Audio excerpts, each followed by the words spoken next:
Now, let's do an activity for understanding the properties of bases. Here's a clean and dry test tube with 1 gram of sodium chloride.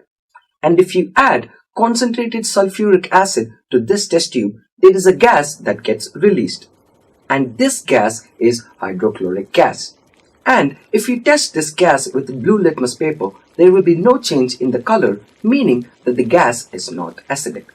But the same element in liquid format, that is aqueous solution of hydrochloric acid, changes the color of the blue litmus paper into red, meaning that the solution is acidic.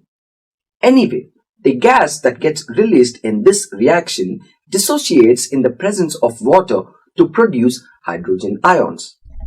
The chemical equation of this reaction will be hydrogen chloride plus water gives rise to hydronium ions, that is H3O plus chloride.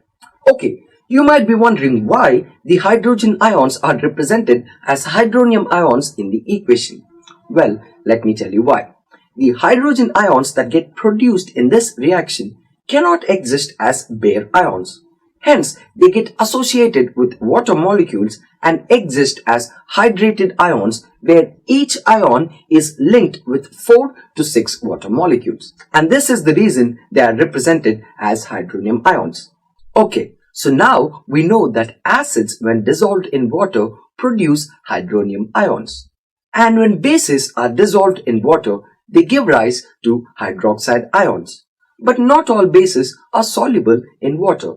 And the bases that are soluble in water are called as alkalis. Anyway, here are a few examples of bases getting dissolved in water. Potassium hydroxide, when dissolved in water, gives rise to potassium ions plus hydroxide ions. Similarly, magnesium hydroxide, when dissolved in water, also gives rise to magnesium plus hydroxide ions. So what have we learned today? We have demonstrated an activity in understanding the properties of bases. So until next time, happy learning.